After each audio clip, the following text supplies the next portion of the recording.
Oh, wow.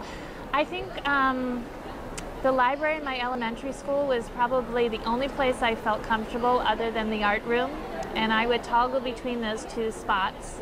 Mrs. Walsh was my elementary school librarian, and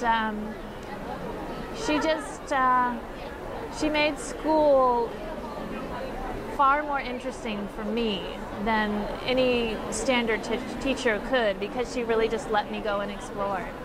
So that was my first and lasting memory of libraries. And when I was in college and studying, I worked for GBH, and I got to go into the Harvard Stacks, the library at Harvard, and it was an incredible experience. You'd go down several floors, and it just sort of gave me a sense of the enormity that libraries can be, and how much knowledge is stored there that's rarely visited sometimes. So it really sort of was part of the birth of me as an academic. We just have a new library in our town, the Redwood Shores Library, and I have 3 young children, and we're always walking over the bridge to the library, and I hide there when I need to work and be away from the children. And it's really the place where we get to find common ground as a family, because despite the different things we do with our lives, we're all readers. And the library is a place where we can celebrate that and enjoy it.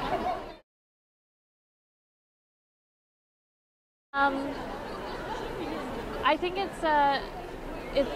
in my mind, it's similar to the problems that independent bookstores are facing, that we're losing them, and it's a tragedy in the making. We don't realize how much having the opportunity to collect as individuals or communities around books is so much connected to great literature itself. Great literature should be a conversation, and libraries enable that to happen, as do small bookstores. And when we lose them, we lose that essential conversation that's oftentimes about the common ground we have just across cities, cultures, towns, whatever. So obviously I'm not a fan. My latest project is an uncommon education, and it's a coming-of-age novel that's set in New England, in just outside of Boston, and also at Wellesley College.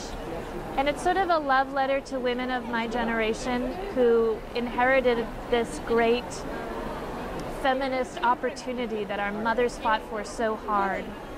We were told we should do everything and be everything because they were not allowed to be that or do that. And as a result, I think we sort of got lost along the ways. We got so forward directed that we stopped just sort of existing as individuals and enjoying the ambiguities of life, and not always searching for a title or for a label of some kind. So it's for all the misfit toys out there who, like me, have a love of learning but didn't necessarily want to turn it into something professional and commercial.